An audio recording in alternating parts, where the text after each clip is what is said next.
जब एक श्राप किसी व्यक्ति की लाइफ में काम करता है, वो किसी भी तरह का मनुष्य हो, किसी भी जाति का हो, उसमें लक्षण होते हैं कि ये श्राप के नीचे वो क्रोध हो सकता है, वो विरोध हो सकता है, वो उसके परिवार की, उसके पूर्वजों की वो लाइन हो सकती है जहां कोई भी लंबी उम्र नहीं जीता, क्योंकि बाइबल में लिखा, परमेश्वर ने कहा लंबी आयु एक श्राप नहीं एक वरदान है। एक औरत जो अच्छी भली है लेकिन उसका पति उससे भी कम औरत की ओर देखता और उसके साथ रहता है अपना परिवार छोड़ के, ये कर्ज की निशानी है। इंटेलिजेंट होने के बावजूद भी अपनी लाइफ में संघर्ष करना और अपने से कम इंटेलिजेंट लोगों को अपने से आगे बढ़ते हुए देखना, ये एक कर्ज की निशानी है।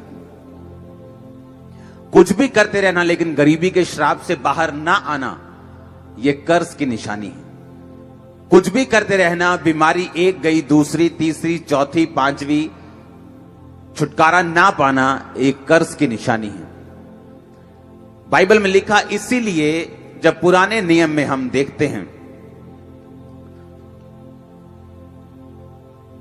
जब परमेश्वर ने मूसा को कहा कि मूसा, व्यभिचार के कारण ये लोग मर रहे हैं, अब तू ऐसा करना, एक सांप को, पीतल के सांप को क्रॉस पर चढ़ा देना। जो कोई मरने वाला, जो कोई सांप का डसा हुआ, जो कोई जस्ट 2, 4, 5, 10 मिनट में मरने वाला है, अगर उस लटके हुए सांप को देख लेगा तो वो मरेगा नहीं।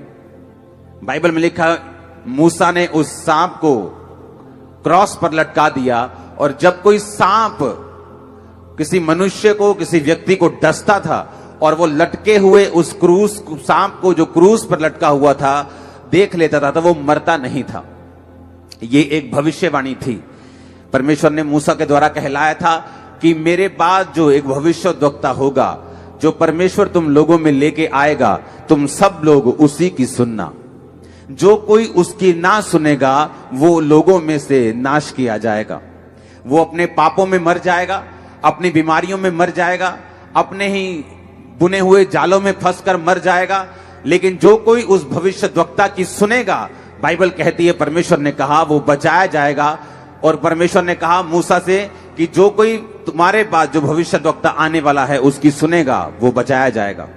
बाइबल कहती है कि अगर कुर्बानी परमेश्वर यीशु मसीह ने देनी होती तो वो सिंपल कुर्बानी दे देते, तलवार से मारे जाते, या कोई उनका खून कर देता, या कहीं किसी भी और घटना से वो मर जाते।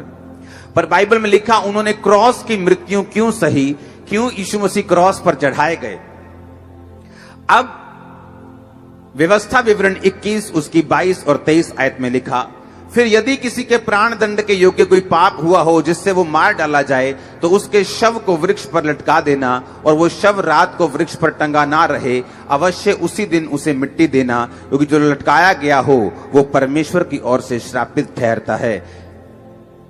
अब यहां पर परमेश्वर ने कहा पुराने नियम में कि अगर कोई प्राण दंड के योग्य कोई ऐसा पाप करे जिसकी जो सजा हो वो मौत हो, तो उसको लकड़ी पे, वृक्ष पे लटका देना, लेकिन उस वृक्ष पे लटके हुए उस लाश को रात तक रहने मत देना, उसको शाम को ही उतार देना, क्योंकि जो कोई लकड़ी पे लटकाया जाता है वो श्रापित है। जो कोई लटकाया गया हो वह परमेश्वर की ओर से शापित ठहरता है।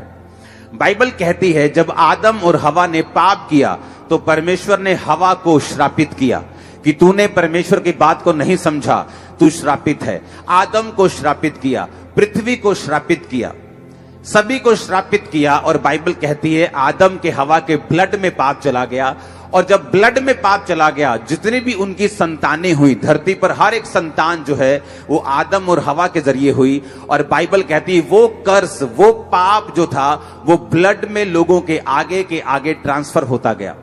इसीलिए लोगों के जो स्वभाव में जो गुस्सा है, जो क्रोध है, जो मार कुटाई है वो उनके स्वभाव से नहीं जा सकती, क्योंकि बाइबल कहती है वो श्राप के नीचे हैं, वो आदम और हवा के उस श्राप के नीचे हैं जो परमेश्वर ने उनको दिया था। अब बाइबल कहती है जब प्रभु यीशु मसीह क्यों आए, बाइबल कहती प्रभु यीशु मसीह इसलिए आए कि हमें उस श्राप से मुक्ति दे सकें जो आदम और हवा के कारण हमारे ब्लड में आया। अब पुराने नियम में लिखा कि जो कोई उस क्रूस पर, वृक्ष पर लटकाया जाता है वो श्रापित है। हालेलुया।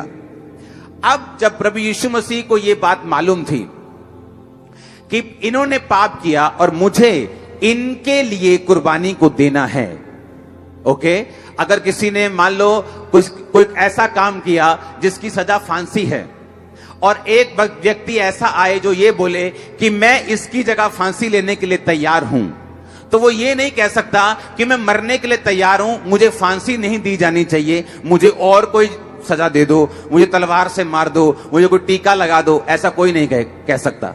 अगर उसकी जगह तुमने प्राण दंड लेना है तो जो सजा इस मनुष्य की थी वो सजा तुमको लेनी पड़ेगी। कितनों को ये बात समझ आ गई? अब बाइबल कहती है कि जब हम पाप के नीचे थे तो बाइबल कहती है पाप की मजदूरी जो थी वो मौत थी।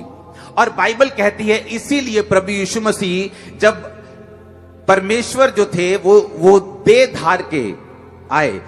यहोवा पिता वो एक ही परमेश्वर है, लेकिन उसका आत्मा काम करता है और प्रभु यीशु मसीह यानी उसका शब्द, उसकी जुबान, जैसे हम बोलते हैं बंदे दी एक कोई जुबान हुंदी, उसी तरह परमेश्वर की एक ही जुबान है जिस जुबान का नाम है प्रभु यीशु मसीह। और बाइबल कहती वो देह धार कर बिना किसी इंसान के, बिना किसी मेल के, बिना किसी जेंट्स के स्पर्म के बीज के, बाइबल कहती है वो बिना किसी इंसानी मेल मिलाप के कुंवारी के जरिए आया और इसीलिए वो सबसे पवित्र परमेश्वर है इस दुनिया के ऊपर।